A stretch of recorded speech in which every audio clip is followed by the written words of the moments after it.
Përshëndetje, duke ju uruar shëndet të gjithëve, po ju prezantoj temën e radhës. Hymë në një kapitull të ri, do të llogarisim probabilitetin dhe do të listojmë rezultatet. Gjatë këtij mësimi do të përcaktojmë hapësirën e rezultateve në një eksperiment, provë, do të gjejmë probabilitetin e ndodhjes së një ngjarjeje, do të gjejmë probabilitetin e ngjarjes së kundërt, do të listojmë rezultatet e ngjarjeve dhe do të njësojmë probabilitetin e ngjarjes. Ky është mësimi, tema vazhdon, llogaritja e probabilitetit. Flasim për ngjarjet një lloj të mundshme.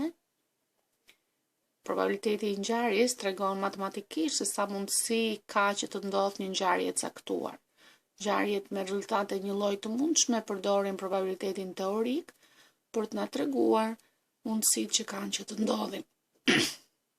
Për të përcaktuar probabilitetin e ngjarjes një lloj të mundshme, përcaktojmë rezultatet e mundshme të ngjarjes 1 dhe a janë një lloj të mundshme rezultatet.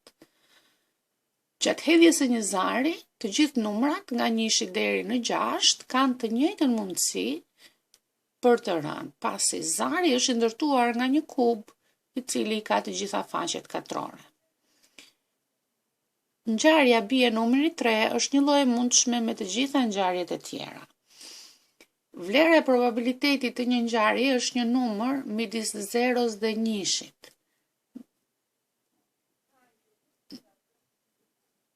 Probabiliteti mund të marrë vlerën 0, është një ngjarje e pamundur, ajo që nuk mund të ndodhë, për shembull në hedhjen e zarit, sa është probabiliteti që të bjerë numri 7, probabiliteti i kësaj ngjarje do të jetë 0, sepse 7-a nuk ndodhet në vlerat e zarit.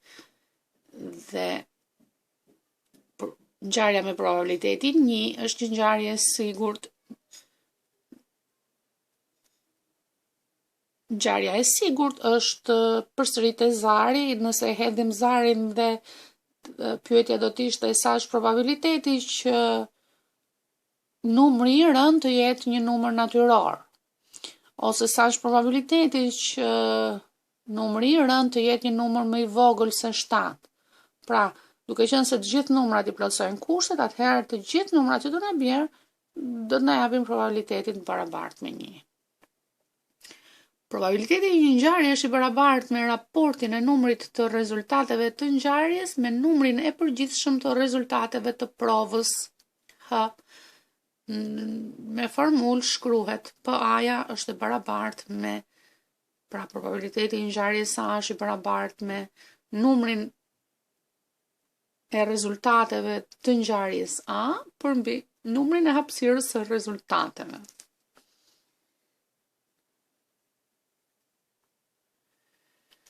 Shohim shembullin e zgjidhur. Zgjidhet rastësisht një shkronjë nga shkronjat e fjalës probabilitet.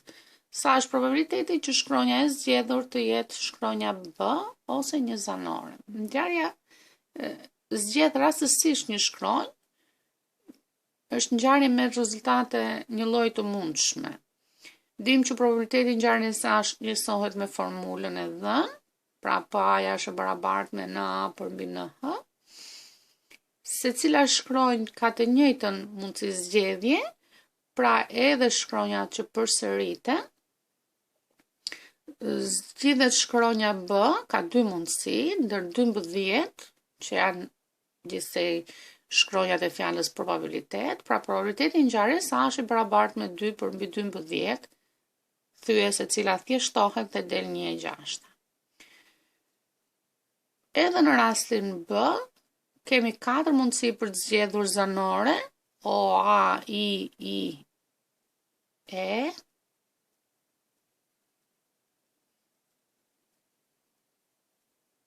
Më dalin 5, realisht. Shohim edhe një herë me kujdes tek fjala. Probabilitet, O-ja 1, A 2, I-ja është përsëritur 2 herë, 4 dhe E-ja 5. Po.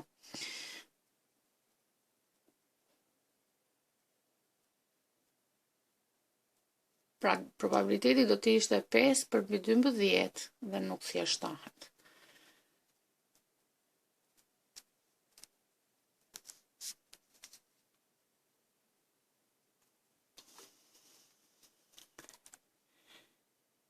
Një kuti me çokolata përmban 8 çokolata me lajthi dhe 6 çokolata me qumësht. Ana zgjedh rastësisht një çokoladë nga kutia, gjeni probabilitetin që çokolata e zgjedhur të jetë me lajthi dhe B me qumësht. Atëherë dim që probabiliteti i A-s është në A përmbi në H, çokolata me lajthi, duke qenë se 8 çokolata janë me lajthi dhe 14 gjithsej, probabiliteti që të zgjedhim një çokoladë me lajthi është 8/14, e cila thjeshtohet në 4 të shtatat. Të njëjtën gjë edhe me pikën B, 6/14 që thjeshtohet në 3 të shtatat. Çfarë është ngjarja e kundërt? Në shembullin e mësipërm, kur kryejmë eksperimentin e zgjedhjes së çokoladës, kemi gjithsej dy mundësi, zgjedhim me lajthi ose me qumësht. Vëmë re që probabiliteti i ngjarjes së A, çokolada me lajthi, është 4 të shtatat. Probabiliteti i ngjarjes B është 3 të shtatat. Po t'i mbledhim këto dy probabilitete, shuma e tyre do na japi 1, sepse vetëm këto dy ngjarje mund të ndodhin. Me që kemi vetëm dy mundësi, ngjarja çokolata me qumësht është e kundërta e ngjarjes çokolata me lajthi. Pra këto dy ngjarje janë të tilla që ndodhja e njërës përjashton ndodhjen e tjetrës, ose të dyja ngjarjet nuk mund të ndodhin njëkohësisht.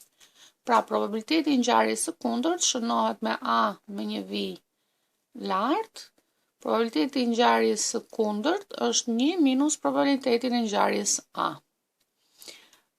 Gjatë eksperimentit të hedhjes së monedhës, nëse bie lek, bie stem, janë dy ngjarje të kundërta.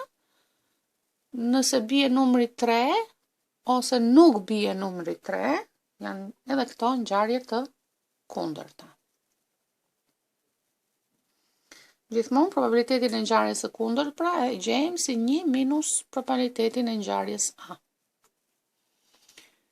Shohim me kujdes edhe këtu shembujt e zgjidhur.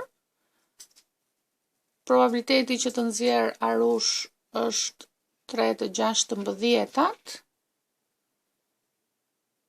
që të nxjerr libër 2/16, që të mos nxjerr libër do të jetë 1 minus 2/16, që del 14/16, gjithmonë duhen thjeshtuar, pra 7/8. Probabiliteti që të nxjerr kub ose top është 11/16, sepse kemi 10 kube dhe 1 top. Pra kur kemi lidhësën ose, probabilitetet, shifrat do të mblidhen dhe do gjendet probabiliteti i përbashkët. Kalojmë te tema e dytë, listimi i rezultateve, ngjarje të thjeshta. Rezultatet e mundshme të hedhjes së zarit janë 6, të hedhjes monedhës janë 2, po kur është fjala për dy ngjarje që ndodhen njëkohësisht, atëherë hapësira e rezultateve do të jetë kombinimi i të dyjave duke i lidhur me njëra tjetrën. Probabiliteti është përsëri gjendet me formulë numri i ngjarjes A përmbi numrin e hapësirës së rezultateve.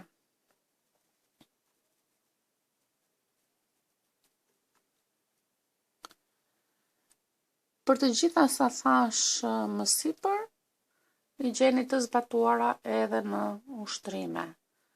Do të punoni ushtrimet,